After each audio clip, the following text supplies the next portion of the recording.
எது தமிழ்நாடு?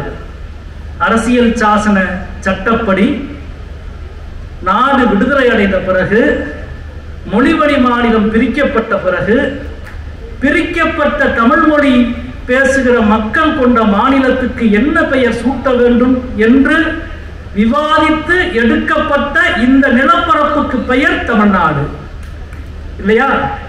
இந்த பெயர் ஒரே நாளில் வந்து விட்டதா? ஒரே நாளில் உருவான பெயரா இது?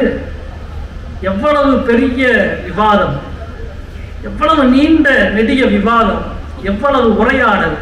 தமிழ்நாட்டினுடைய சிந்தனை களத்தில், அரசியல் களத்தில் முட்டி மோதி பேரலைகள் எழுந்து வந்து அந்த அலைகளும் கொந்தளிப்புகளுக்கும் நடுவிலே உருவாகி ஒரு திரண்ட கருத்தொற்றுமை எங்கள் தமிழ்நாடு என்ற பெயர். சும்மா வந்துருச்சா? நாடாளுமன்றத்தில் பூபேஷ் குப்தா எழுப்பினார் தனிநபர் தீர்மானத்தை, தமிழ்நாடு என்று பெயர் வையுங்கள் என்று. கம்யூனிஸ்ட் கட்சியுடைய தலைவர் அதை ஆதரித்து அறிஞர் அண்ணா அவர்கள் உரை நிகழ்த்தினார். இன்றைக்கும் நாடாளுமன்றத்தில் பேசப்பட்ட மிகச்சிறந்த உரைகளிலே ஒன்று அந்த உரை. ஒரு எழுத்தாளர் என்ற முறையில் தமிழ், தமிழ் மொழி, தமிழ்நாடு, தமிழ் அடையாளம், தமிழ் பண்பாடு இதனுடைய பிரதிநிதி மட்டுமல்ல, இதற்கான முன்னால் நிற்கிற முன்னத்தியர்களாக தமிழ் சிந்தனையாளர்கள், தமிழ் எழுத்தாளர்கள் என்றென்றைக்கும் இருந்திருக்கிறார்கள். அதனுடைய தொடர்ச்சி தான் இது. ஏன் தமிழ்நாடுன்னா வைக்கக்கூடாது? அவர் சொல்லுகிறார், நாடுன்னா அது இந்தியாதான். நாட்டுக்குள்ள இன்னொரு நாடு எப்படி இருக்க முடியும்? அது பிரிவினைவாதம் இல்லையா என்று கேட்கிறார். ஆச்சரியமா இருக்கு. தமிழ்நாட்டுக்குள்ள பல நாடு இருக்கு. ஒரத்த நாடு இருக்கு,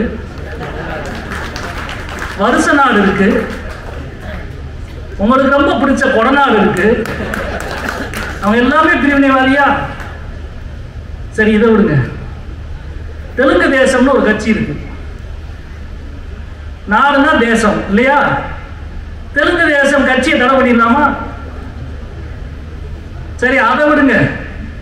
உத்தரப்பிரதேசம், மத்திய பிரதேசம்னு ரெண்டு பிரதேசம் இருக்கு. பிரதேசம்னா என்ன தெரியுமா?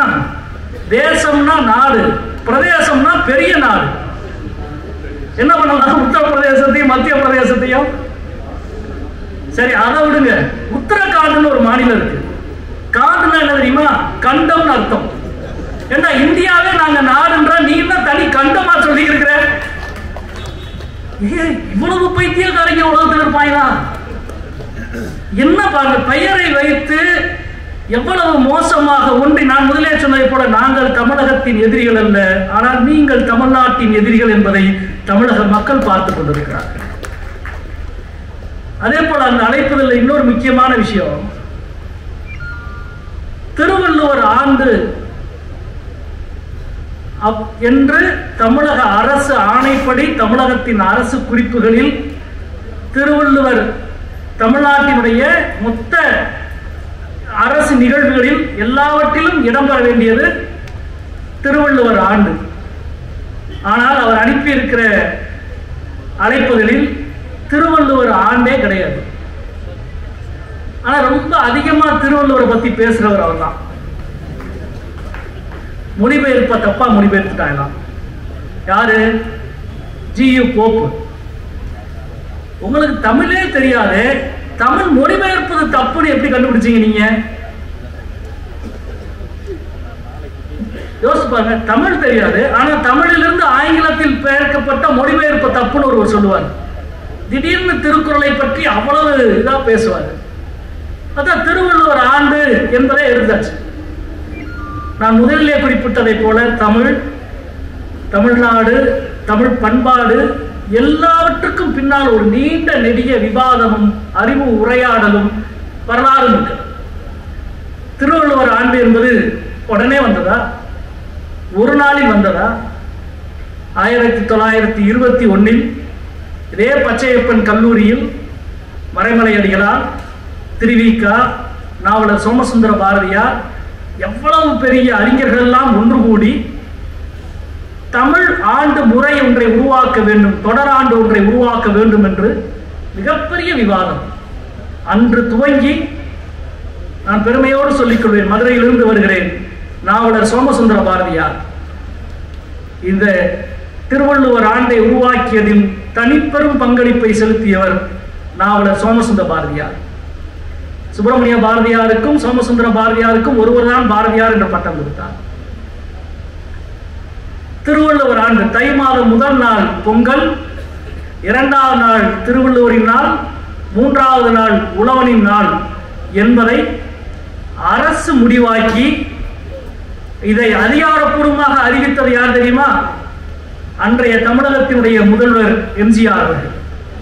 மதுரையிலே உலகத் தமிழ் மாநாடு நடந்த பொழுது அதிகாரப்பூர்வமாக அவற்றை அறிவித்தார்.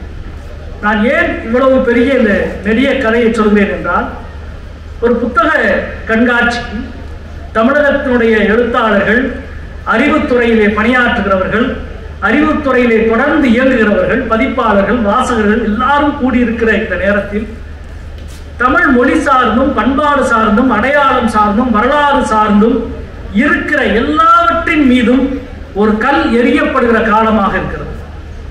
களங்கம் உருவாக்கப்படுகிற காலமாக இருக்கிறது.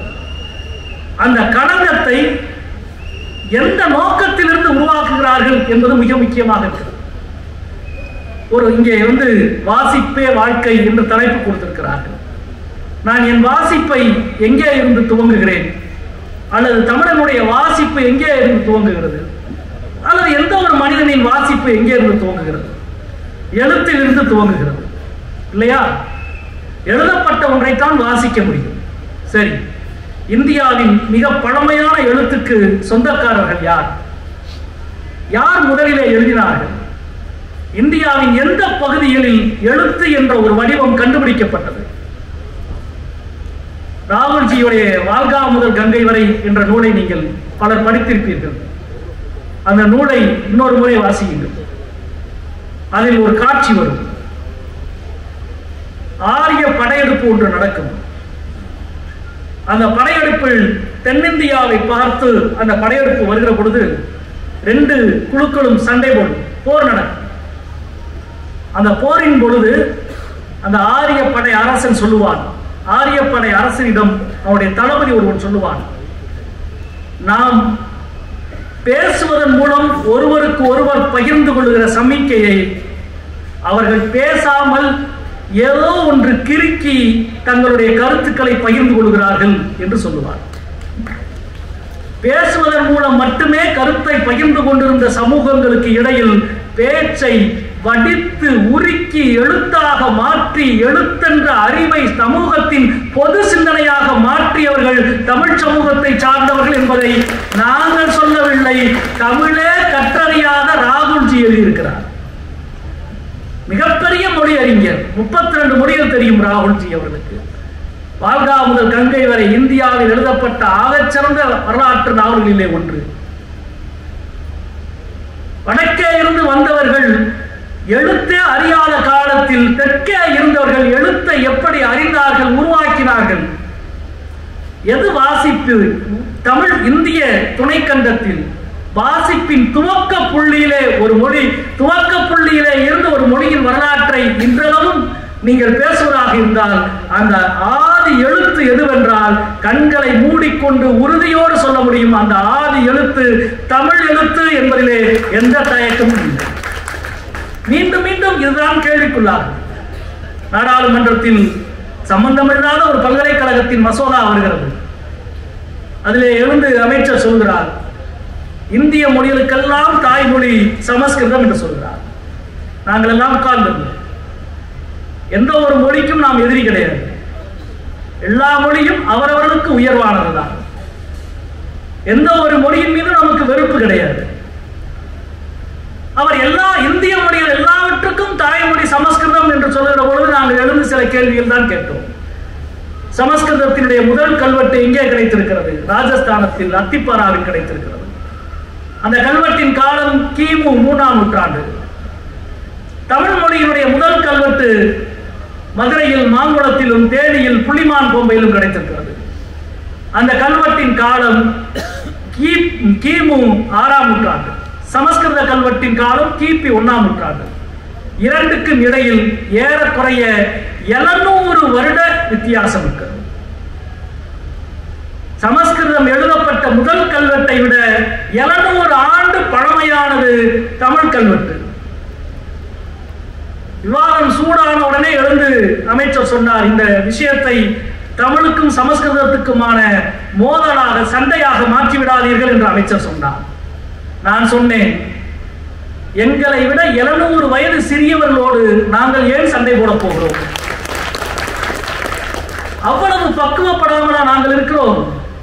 எங்கள் அறிவு சிந்தனை அவ்வளவு பக்குவப்பட்டது. எனவே தான் 2000 ஆண்டு சமஸ்கிருதத்துக்கு எதிராக தமிழ் போராடியதே கிடையாது. சமஸ்கிருதம் தான் தமிழுக்காக, சமஸ்கிருதத்தினுடைய ஆதிக்கத்தை நிலைநிறுத்த அதிகாரத்தில் இருந்தவர்கள் தொடர்ந்து அந்த வேலையை செய்தார்கள். எவ்வளவு தமிழ் கல்வெட்டு இருக்கிறது? 60,000 கல்வெட்டுகள் கண்டறியப்பட்டிருக்கிறது. சமஸ்கிருதத்தில் 4,000 கல்வெட்டுகள் கண்டுபிடிக்கப்பட்டிருக்கிறது. இந்த புள்ளி விவரங்கள் எல்லாம் எந்த ஒரு மொழியையும் தாழ்த்துவதற்காக நாங்கள் சொல்லவில்லை. எங்களுக்கும் சேர்த்து சமஸ்கிருதத்தை விட 700 ஆண்டுகள் பழமையான மொழி தமிழ் என்பதை எழுத்துப்பூர்வமாக மட்டுமல்ல, கல்வெட்டில் மட்டுமல்ல, இலக்கியத்தில், கண்டுபிடிப்புகளில்.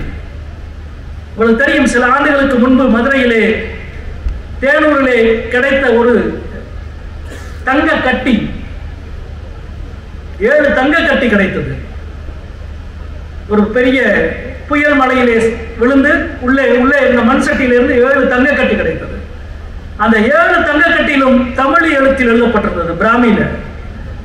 பிராமியில எழுத்து எழுதப்பட்டாலே அந்த எழுத்து 2000 வருஷத்துக்கு முன்னாலான எழுத்து. அந்த 7லும் ஒரே பெயர், ஒரு பெண்ணின் பெயர் 7 எழுத்திலும் இருந்தது. அந்த பெண்ணினுடைய பெயர் கோதை, ஏகோதி கோதை என்ற பெயர். நண்பர்களே, சிந்து சமவெளி காலத்தில் தங்கம் கண்டறியப்படவில்லை, தங்கம் என்ற உலோகம் கண்டறியப்படவில்லை. அதற்கு பிறகு, சிந்து சமவெளி காலத்திற்கு பிறகு, தங்கத்தில் எழுதப்பட்ட தெய்வத்தின் பெயரோ, பிராமி எழுத்திலே எழுதப்பட்ட தெய்வத்தின் பெயரோ, பேரரசின் பெயரோ, மன்னனின் பெயரோ இதுவரை கிடைக்கவில்லை. தங்கத்தில் எழுதப்பட்ட முதல் எழுத்து தமிழ் எழுத்து என்பது விஞ்ஞானபூர்வமான, அறிவியல் பூர்வமான உண்மை. நாங்கள் சங்கத்தமிழுக்கு சொந்தக்காரர்கள் மட்டுமல்ல, தங்கத்தமிழுக்கு சொந்தக்காரர்கள் என்பதை உலகுக்கு உறக்க எங்களால் சொல்ல முடியும். அதே போல கீழடியிலே இந்த அதிகபட்சம் இந்த மைதானம் அளவுக்கு தான் அகழாய்வு நடந்திருக்கும். இந்த அகழாய்வில், கீழடியிலே கிடைத்திருக்கிற அகழாய்வில் இன்று வரை கிடைத்திருப்பது 137 பானை ஓடுகளில் எழுத்துக்கள் கிடைத்திருக்கிறது. இந்தியாவில் மிக அதிகமான பானை ஓடுகளில் 2000 ஆண்டுகளுக்கு முற்பட்ட எழுத்துக்கள் கிடைத்திருக்கிற நிலமாக தமிழ் நிலம் இருக்கிறது, கீழடி இருக்கிறது. பானை ஓடுகளில் யார் எழுதுவா? தங்க கட்டில செல்வந்தர்கள் தங்க கட்டியை பயன்படுத்தி இருப்பார்கள். பானை ஓடுகள் சாமானிய மக்கள், பெண்கள் அதிகமாக பயன்படுத்திய பானை ஓடுகள். எங்கேயாவது சமஸ்கிருத மொழியோ அல்லது வேறு மொழிகளோ பானை ஓடுகளில் எழுதி இன்றைக்கு வரை இந்தியாவில் கிடைத்திருக்கிறதா? மிக அதிகமான 2000 ஆண்டுகளுக்கு முன்பான பானை ஓடுகளிலே இவ்வளவு எழுத்துக்கள் பொறிக்கப்பட்ட மொழியாக தமிழ் இருக்கிறது. அதே போல கல்வெட்டு, நான் முதலே சொன்னேன், புள்ளிமான் கோம்பையிலே கிடைத்திருக்கிற கல்வெட்டு இன்றைக்கு அசோகனுடைய பிராமி எழுத்திலே எழுதப்பட்ட அசோகனின் ஆணை இந்தியா முழுக்க இருக்கிறது, கிடைத்திருக்கிறது. பழமையான கல்வெட்டு. ஆனால் ஒரு பேரரசரின் ஆணையை இந்தியா முழுக்க எழுதி வைத்திருக்கிறார்கள். அது பேரரசனுடைய குரல். ஆனால் தேனி மாவட்டத்தில் புள்ளிமான் கோம்பையிலே கிடைத்திருக்கிற கல்வெட்டிலே இருக்கிற குரல் பேரரசனின் குரல் அல்ல, மன்னனின் குரல் அல்ல, ஒரு நாட்டை ஆண்டவனுடைய குரல் அல்ல. ஒரு சாதாரண ஒரு சின்ன கிராமம். அந்த கிராமத்தில் மாடு பிடிக்கிறதுக்கு திருடர்கள் வருகிறார்கள். ஊரே சேர்ந்து மாடு திருட வருகிறவர்களை விரட்டுகிற அந்த சண்டையில் ஒருவன் இறந்து போகிறான். இறந்து போன அவனுடைய நினைவாக அந்த நடுகல்லை நடுகிறார்கள். அந்த நடுகளில் அந்த இறந்து போனவனுடைய குறிப்பு எழுதப்படுகிறது. அந்த பெயர் அந்துவன். இந்தியாவில் 2600 ஆண்டுகளுக்கு முன்பு எழுதப்பட்ட தெய்வங்களின் பெயரோ அல்லது பேரரசர்களின் பெயரோ எல்லாவற்றையும் விட மூத்த முதல் பெயர் தமிழ் பெயர் அந்துவன் என்ற பெயர். நண்பர்களே, நான் ஏன் இதை புறம் அடுக்குகிறேன் என்றால், கல்லிலே எழுதியது, பானையில் எழுதியது, தங்கத்தில் உலோகத்தில் எழுதியது, இலக்கியத்தில் கேட்கவே வேண்டாம். அல்ல அல்ல குறையாத பெரும் செல்வமாக சங்க இலக்கியங்கள் இருக்கிறது. நான் வாசிப்பும் வாழ்க்கையும் அல்ல, எங்கள் வாசிப்புக்கு இருக்கிற பெரும் வரலாறு இருக்கு இல்லையா, அந்த வரலாறு சாமானிய வரலாறு இல்லை. கோவலன் தன்னுடைய நகையை விற்பதற்காக மதுரையின் வீதிக்குள் வருகிறான். அந்த பொற்கொள்ளரை தேடி போகிறான். போகிற பொழுது ஒரு பெண் குறுக்கிட்டு, இந்த முகவரி எங்கே இருக்கிறது எனக்கு சொல்லுங்கள் என்று ஏதோ கையில் இருக்கிற ஒரு துண்டை காட்டுகிறான். அவன் தன்னுடைய நகையை விற்க வேண்டும் என்ற அவசரத்தில் போய் சென்று கொண்டிருந்த கோவலன் அதை வாங்கி பார்த்து படித்து அந்த பெண்ணிடம் பதில் சொல்வதற்கு நேரமும் பொறுமையும் இல்லாமல் அவங்க கிட்ட கேளுங்க என்று சொல்லிவிட்டு போகிறார். அந்த பெண் எழுதி இருந்த கையிலே இருந்த அந்த துண்டு இதுல எழுதப்பட்டிருந்தது வடமொழி. வடமொழியில் ஒரு கடையினுடைய பெயர் எங்கே என்று கேட்கிறார். வடமொழி எழுத்து, வடமொழி புழக்கம் அல்லது வேற்று மொழிகள் பல தமிழ் சமூகத்திற்கு ஒன்றும் புதிதல்ல. எத்தனையோ எப்பையும் ஒரு நாகரீகம் கொடுத்து வாங்கும். வேறு யாரோடமும் எனக்கு பயம் இல்லை, அவர்களெல்லாம் உள்ளே விட்டால் நான் அழிந்து விட மாட்டேன் என்ற நம்பிக்கை இருப்பவன் தான் எல்லாவற்றையும் கரம் திறந்து அழைப்பான், தனதாக்கிக் கொள்வான். எங்கே இருக்கிற ஒன்றிலிருந்தும் நல்லதை எடுத்துக்கொள்ள வேண்டும் என்ற மனநிலை, அறநிலை இருக்கும். எனவே இந்தியாவின் மிக பழமையான, நாங்கள் பேசுவது பழம் பெருமை அல்ல, கால் நீட்டி உட்கார்ந்து பேசுகிற பழங்கதை அல்ல, நாங்கள் பேசுவது எங்கள் மரபு. எங்கள் மரபினுடைய புதிய சிந்தனை, முற்போக்கு சிந்தனை, பகுத்தறிவு சிந்தனை, மனிதநேய சிந்தனை, அற சிந்தனை, அதான் மிக முக்கியமானது. வள்ளுவன் எழுதிய அதே காலத்திலே அங்கே கன்பூசியஸ் எழுதினான், இங்கே அரிஸ்டாட்டில் எழுதினான். கன்பூசியஸும் அரிஸ்டாட்டிலும் மனித கூட்டத்தை எப்படி மேலாண்மை செய்வது என்பதைத்தான் பக்கம் பக்கமாக எழுதினார்கள். அர்த்த சாஸ்திரத்துக்கே நான் வருகிறேன். கௌடில்யனுடைய அனைத்து பக்கங்களிலும் ஒரு அரசு, நிர்வாகம், மனித சமூகம், ஒட்டுமொத்த மனித திறனை எப்படி மேலாண்மை செய்வது, எப்படி ஆள்வது, அதுதான் சிந்தனையினுடைய வடிவமாக இருந்தது. ஒரு அரசன் ஒரு நாட்டை எப்படி ஆள வேண்டும், எதிரிகளை எப்படி கட்டுப்பாட்டுக்குள் வைக்க வேண்டும், மாற்று கருத்து இருக்கிறவர்கள், எதிர்ப்பவர்கள், அரசை எதிர்ப்பவர்கள் எப்படி சாமியாரியை பயன்படுத்தணும், சூதாட்டத்தை எப்படி பயன்படுத்தணும், போதைப் பொருளை எப்படி பயன்படுத்தணும், சாராயம் போன்ற வஸ்துக்களை எப்படி பயன்படுத்த வேண்டும், இதெல்லாம் அரசன் தன் ஆட்சியை நடத்துவதனுடைய ஒரு பகுதி என்று எழுதப்பட்ட நூல்கள். மனித சமூகத்தை எப்படி மேலாண்மை செய்வது என்பதுதான் சிந்தனையாளர்களுடைய பெரும் பணியாக இருந்தது. ஆனால் வள்ளுவன் மனித சமூகத்தை எப்படி மேலாண்மை செய்ய வேண்டும் என்று எழுதவில்லை. மாறாக மனித மனதை அறவழிப்பட்டு எப்படி கொண்டு செலுத்துவது என்பதுதான் தமிழ் சிந்தனையின் மகத்தான பங்களிப்பு. எனவே தான் நாங்கள் சொல்கிறோம், எங்கள் சிந்தனை நூல்கள் அது ஒரு குறிப்பிட்ட மதத்திற்கு சொந்தமானதல்ல. வள்ளுவம் சமணமாக, மணிமேகலை பௌத்தமாக, அல்லது வைஷ்ணவம், சைவம் குறிப்பிட்ட மதம் மட்டுமல்ல, எல்லா மதங்களும் இந்த மொழியுடைய சிந்தனைக்கு பங்களிப்பு செலுத்தியிருக்கிறது, தனித்துவமான பங்களிப்பு செலுத்தியிருக்கிறது. இங்கே வருகிற பொழுது தங்களது ஏற்கனவே தாங்கள் என்ன கோட்பாட்டை வைத்திருந்தார்களோ அந்த கோட்பாட்டை இங்கே அப்படியே கொண்டு வந்து சேர்க்கவில்லை. ஏனென்றால் எந்த மதத்தையும் விட வலிமையான நிறுவனமாக இந்த மண்ணில் இருந்தது மொழி என்ற நிறுவனம், தமிழ் என்ற நிறுவனம். எனவே தான் எல்லோரும் இங்கே இந்த மொழிக்கு உரிமை கொண்டாடினார்கள். எல்லா கடவுளும் இங்கே இந்த மொழி என்னால் உருவானது, சிவன் அருளிய தமிழ் என்று சைவம் கொண்டாடியது, மால்மருகன் அருகிய தமிழ் என்று வைணவம் கொண்டாடியது. எல்லா மொழியும் இங்கே வருகிற பொழுது, இந்த மொழி எல்லா மதமும் இங்கே வருகிற பொழுது அதை விட இங்கே வலிமையான நிறுவனமாக இருந்த மொழியை தன்னோடு இணைத்து வேறு எந்த மொழியிலும் இந்த கலைகளை நம்மால் பார்க்க முடியாது.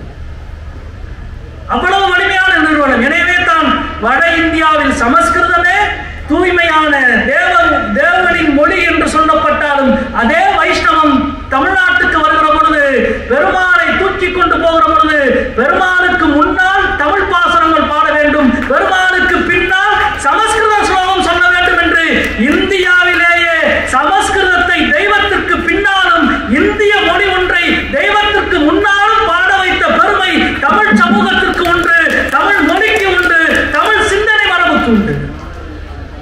நீங்கள் அவ்வளவு எளிதாக கை வைக்கிறீர்கள் தமிழ்நாட்டின் மீது, தமிழ் மொழியின் மீது, தமிழ்நாட்டு அடையாளத்தின் மீது, தமிழ்நாட்டு சின்னத்தின் மீது.